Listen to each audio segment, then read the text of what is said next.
The origin of the Israelites.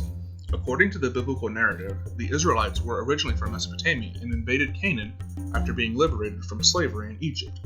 There is archaeological and anthropological evidence that supports the claim that the Israelites were a distinct ethnic group and culture that were separate from the indigenous peoples of Canaan. There's also evidence in the historical record that states the Israelites did exist.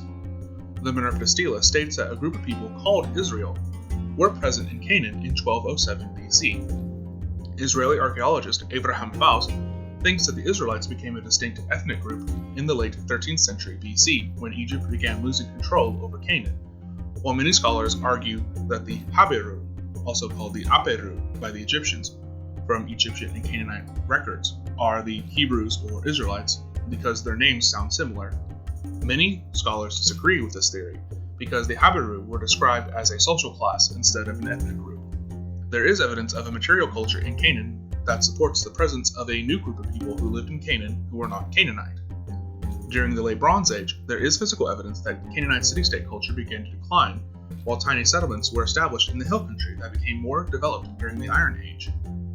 While these cultures had similar pottery styles and household architectures, there is one noticeable difference between these two cultures: diet. The people in the hill country did not eat pork, and evidence of this statement comes from the lack of pig bones in the region. While this evidence can be explained by differences in environment, it could also indicate the practice of the kosher diet. Another method that scholars have used to find the origins of the Israelites is the study of the Hebrew language. Hebrew is a Semitic language that is more like the languages of the people east of the Jordan River, such as the Moabites and the Ammonites, rather than the languages of the people of Canaan, such as the Phoenicians.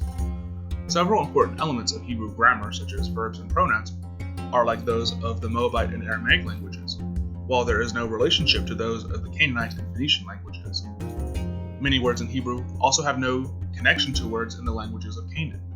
For example, the Hebrew word for gold, zahab, is remarkably similar to the Aramaic word for gold, dabhab, while the Phoenician word for gold, harus, is very different.